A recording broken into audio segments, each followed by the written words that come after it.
Gunung selalu menyimpan misteri. Tidak semua pendaki bisa kembali dengan selamat. Beberapa pergi dan tak pernah ditemukan, sementara yang lain pulang bukan sebagai diri mereka sendiri. Ini adalah kisah tentang seorang pendaki yang naik seorang diri. Namun saat turun dia tidak lagi sendiri. Jejak langkahnya tidak lagi satu, ada sesuatu yang mengikutinya. Sesuatu yang seharusnya tidak ada. Apakah ini sekadar halusinasi karena lelah? Atau ada sesuatu di gunung itu yang tidak mengizinkannya pergi? Jangan menonton sendirian. Karena siapa tahu, saat menoleh ke belakang, ada yang ikut menonton bersama Anda. Kalau kalian masih berani mendaki gunung sendirian setelah menonton ini, berarti kalian lebih berani dari yang kalian kira. Tapi sebelum lanjut, pastikan kalian subscribe channel ini. Karena siapa tahu, setelah menonton ini, ada yang ikut menemani kalian di rumah.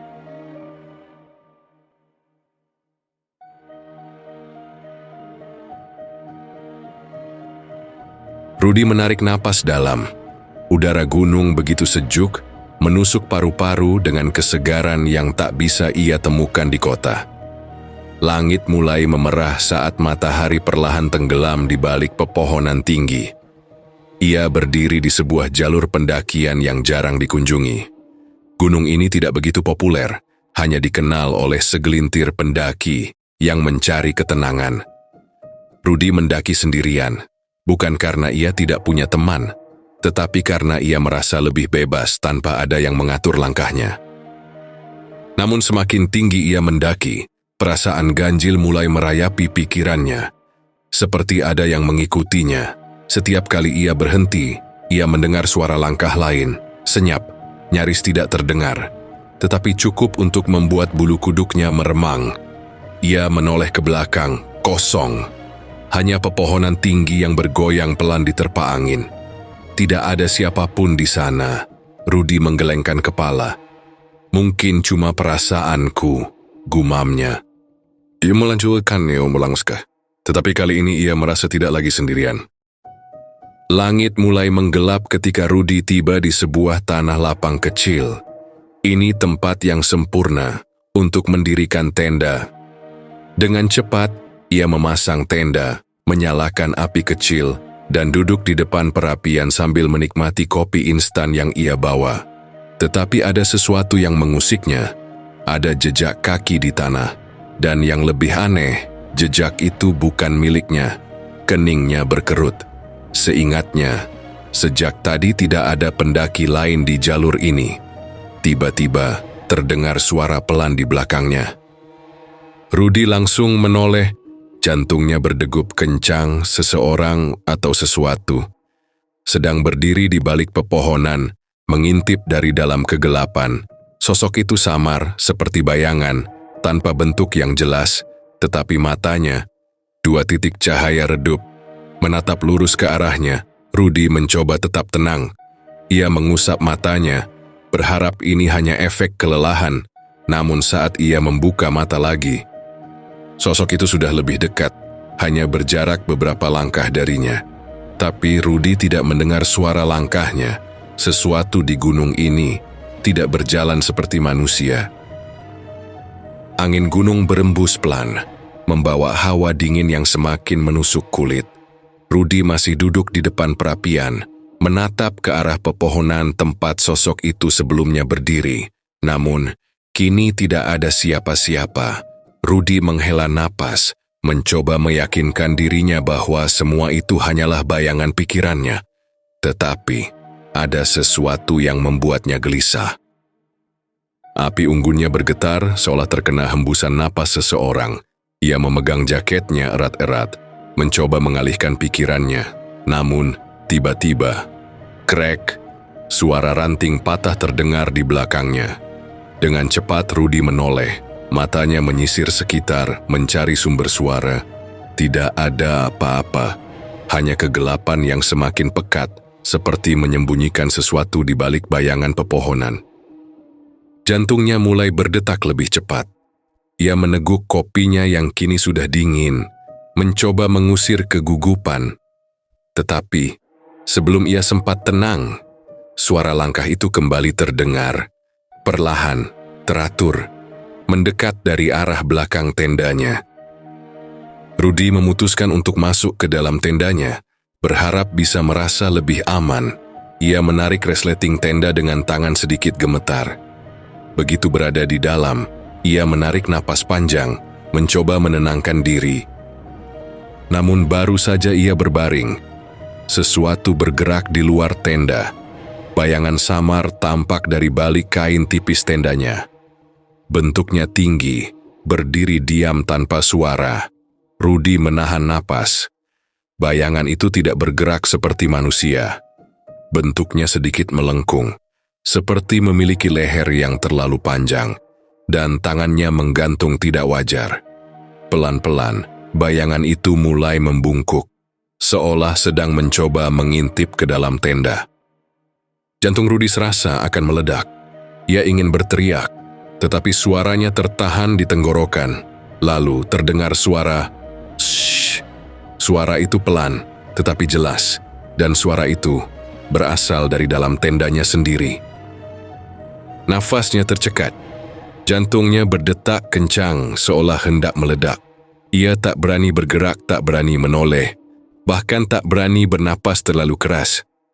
Di luar, bayangan itu masih berdiri, menunggu, mengintip. Namun yang lebih menyeramkan, apa yang ada di dalam tenda bersamanya. Perlahan udara di dalam tenda terasa lebih dingin. Rudy bisa merasakan sesuatu bergerak di belakangnya. "Rudy," suaranya pelan, seperti bisikan, tetapi terdengar begitu dekat, tepat di telinganya. Jantung Rudy hampir berhenti. Ia ingin menjerit, ingin kabur, tetapi tubuhnya terasa kaku. Lalu, sesuatu menyentuh pundaknya, dingin, lengket. Rudy menutup matanya rapat-rapat. Jangan lihat, tapi suara itu kembali berbisik. "Kenapa kamu datang sendiri? Padahal kita sudah berdua." Sesuatu menyeret tubuhnya ke belakang. Rudy terjatuh ke tanah, tubuhnya gemetar hebat. Tenda terguling di sampingnya. Ia langsung berdiri, melihat sekeliling. Tidak ada siapa-siapa. Bayangan yang tadi berdiri di luar tenda menghilang. Namun sesuatu masih terasa salah. Di sudut perkemahan, di antara pepohonan yang gelap, ia melihat seseorang. Sosok itu berdiri diam, menghadapnya, tetapi tidak punya wajah. Hanya kulit kosong tanpa mata, hidung atau mulut. Dan sosok itu perlahan mengangkat tangannya, mengarah pada Rudy. Tiba-tiba suara langkah kaki menggema dari segala arah. Bukan hanya satu, tapi banyak. Mereka datang. Rudy mundur perlahan. Matanya terpaku pada sosok tanpa wajah yang masih berdiri di antara pepohonan. Sert, sert.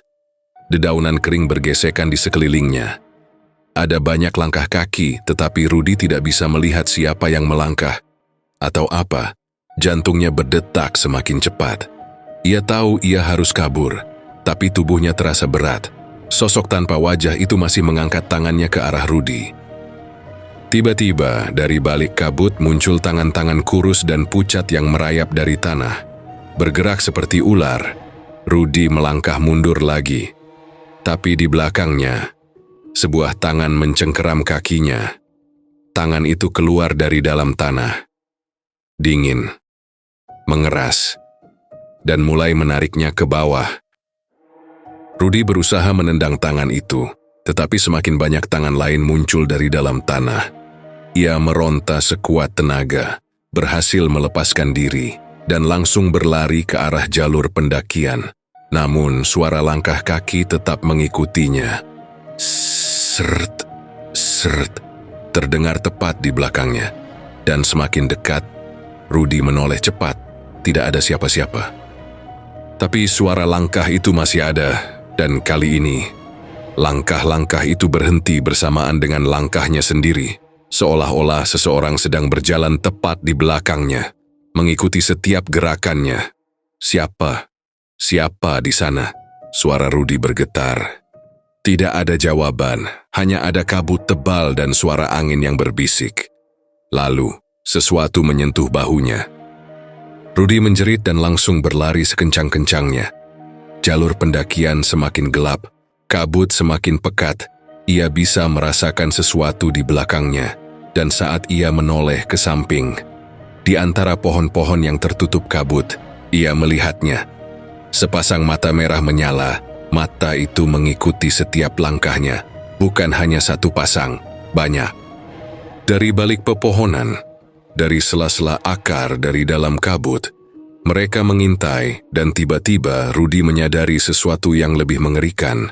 Jalan yang ia lewati bukan lagi jalur pendakian. Ia tidak tahu di mana ia berada, dan lebih buruk lagi, ia tidak tahu bagaimana cara pulang. Rudy berdiri terpaku. Jalur pendakian yang seharusnya ada di depannya telah hilang, digantikan oleh hutan yang gelap dan tak berujung. Di belakangnya, mata-mata merah masih mengintai dari dalam kabut.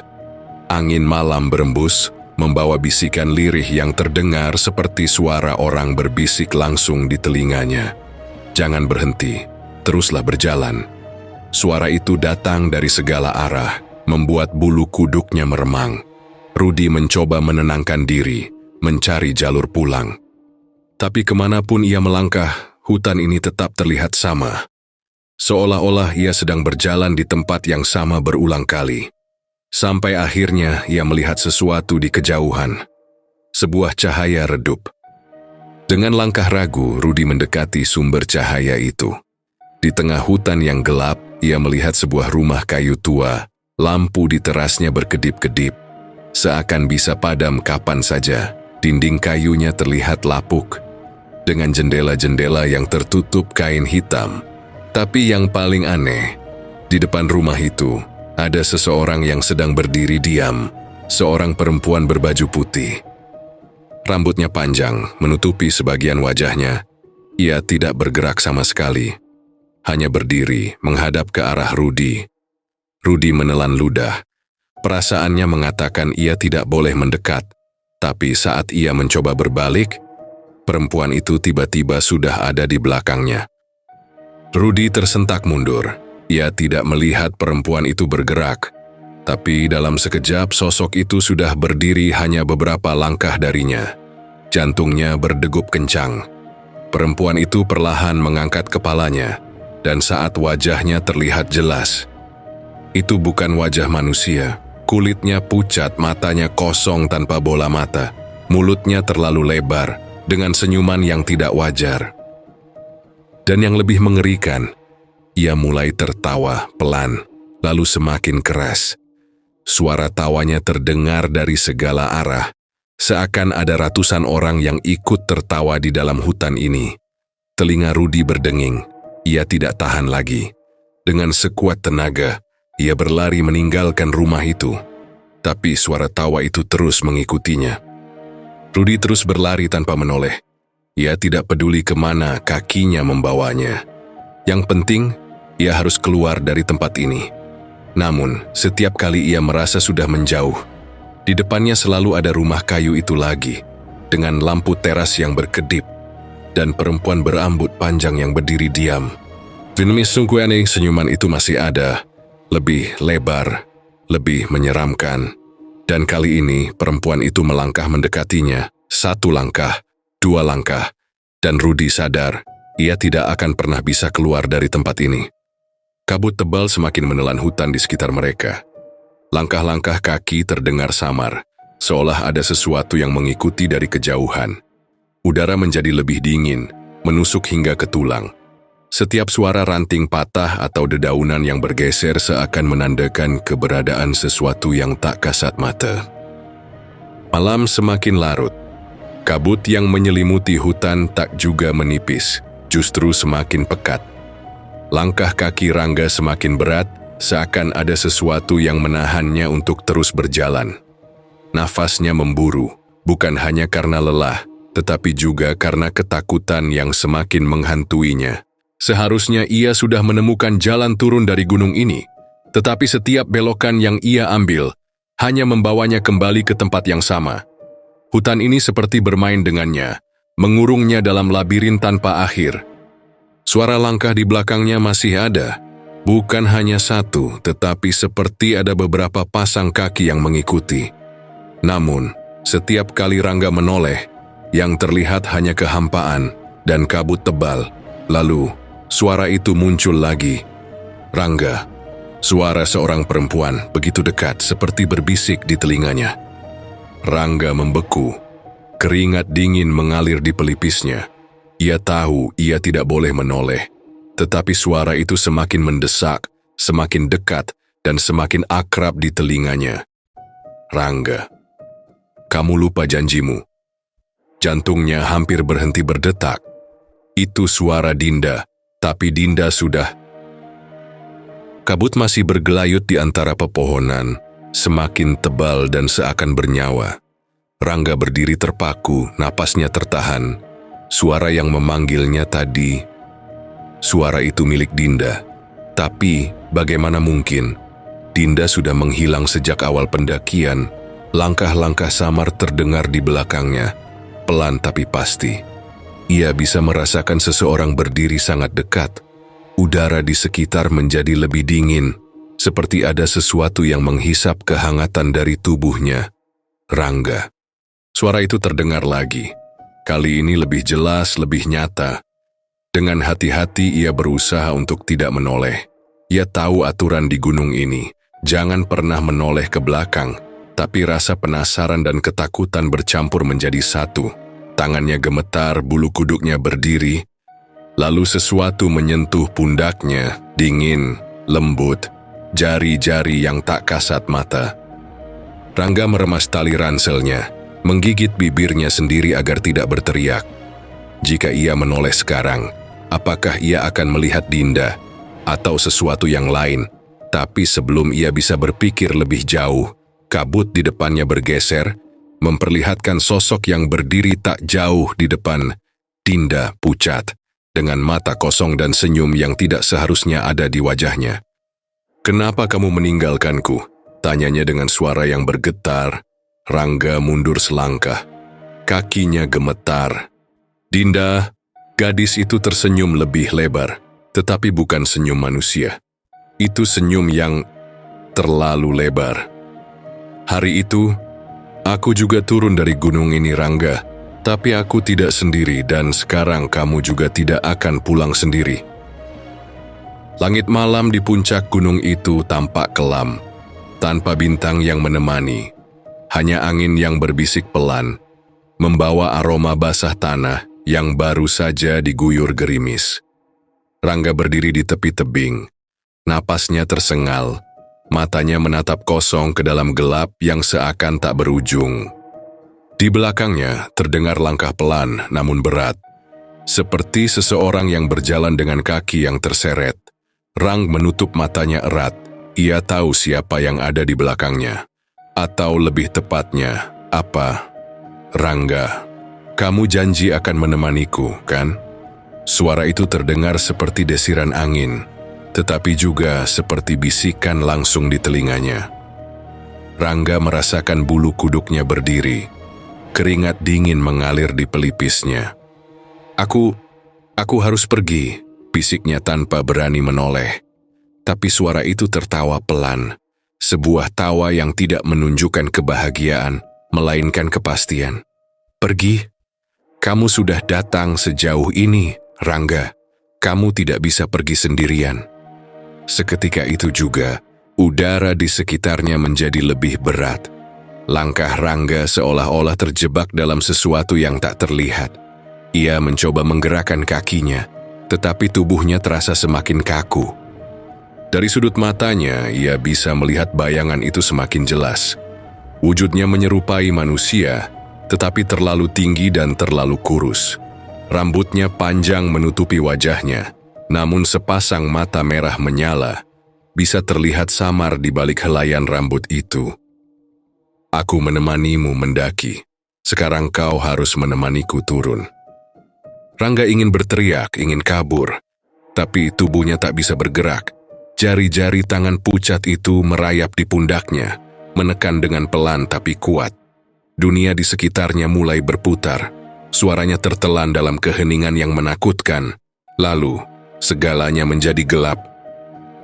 Esok paginya, tim penyelamat akhirnya tiba di puncak setelah menerima laporan bahwa ada seorang pendaki yang tidak kunjung turun.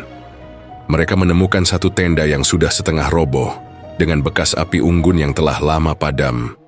Namun yang mereka temukan membuat bulu kuduk merinding. Di dekat tebing, mereka menemukan 2 pasang jejak kaki yang berakhir di tepi jurang. Tapi hanya ada satu tubuh yang ditemukan tergeletak di bawah. Wajahnya pucat, matanya terbuka kosong menatap langit. Itu Raka, dan yang paling menyeramkan, di kamera yang ditemukan di samping tubuhnya, ada foto terakhir yang dia ambil. Foto itu menunjukkan dirinya berdiri di tepi jurang, tersenyum lebar, tetapi ada satu tangan pucat yang melingkari bahunya, padahal seharusnya dia mendaki sendirian. Terima kasih sudah menonton kisah horor mendaki sendiri pulang berdua. Jika kalian suka cerita seperti ini, jangan lupa tekan like, tinggalkan komentar dan subscribe channel ini, agar kalian tidak ketinggalan kisah-kisah horor lainnya. Ingat, jika kalian mendaki sendiri, pastikan kalian benar-benar pulang sendirian.